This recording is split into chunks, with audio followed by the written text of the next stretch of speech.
Before we start, here's a list of materials that you will need. You will need a pencil, a pen or fine liner, some type of coloring pencils, and a set of markers. And now, let's get sketchy. I will be using the owl picture from earlier as reference. Make sure you draw this lightly since we want to erase these lines later on. First, we draw an ovoid, a egg shape for the owl's body. Then, a circle for the owl's head. These ovals with straight lines for the wing and a curved triangle for its tail. Now, we will add a little bit of detail by drawing in the owl's eye, ears, and beak. Also, don't worry about the details in the owl's body as all of that will be covered with Doodle. Speaking of which, now that we have the general outline of the owl, we can get on with the Doodle. I want you to take the wheel here. Go to Pinterest or Google and search for interesting things that you would like to use as Doodle. Aim for around 15 to 20 doodles as a place to start, but if you want to add more, then go ahead. When looking for Doodle ideas, it's good to keep in mind the object that you are drawing, so that the doodles match the overall theme. Now that you are filled with inspiration, draw the doodles in a way that they look good together. Also, don't forget to find the cutoff point. That's where the doodles will begin to separate and we will draw realism there. I will have it around here. When sketching this part, make sure the transition between the two is smooth. Add details that can transition from doodles onto realism. The next step is inking. This is where you will need to take out the fine liner, or if you don't have one, just use a black pen. When inking, it is important to have your line smooth, and if you want to take it to another level, try introducing line variation, aka make some lines thicker than others, but make sure it's still cohesive. I don't have very much to say for inking, just try to make the line smooth. I prefer to color the realistic part first just to get it out of the way. Also, the doodles are supposed to be covering the owl, so it makes sense that we color the back before the front. One of the biggest tips that I have for drawing realistically is to draw exactly what you see, not what you think you see. For this purpose, I will leave the link to the photo in the description. I can't emphasize this enough. When you draw what you think you see, you will end up drawing the owl as brown and white. Meanwhile, there's a bunch more colors in the mix. The black spots on top, the gradient in the eyes, and the beak slightly covered by fur. If you draw what you think you see instead of what is actually there, you are missing out on so much detail. That's why it's so important to draw what you actually see. Pay attention to the details, as your results will speak for themselves. If you guys are enjoying this tutorial so far, then don't forget to subscribe.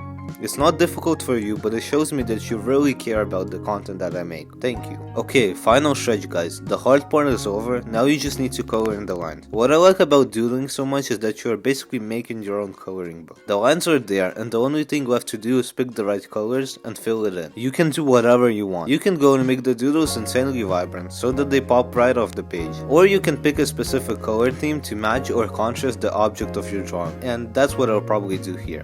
I think that making the doodles blue will look great with golden highlights, and it will be a nice contrast to the owl. You can add shading to your doodles if you want, but I like keeping my doodles 2D as it gives an interesting look compared to the realistic part. Congratulations, you have completed this tutorial and now you have yourself your very own doodle owl. I hope you enjoyed this video, and if so, don't forget to hit that like button. I know I personally enjoyed making it. The drawing looks very good in my opinion, and I am very happy with the way it turned out. I'll see you in the next one. Bye!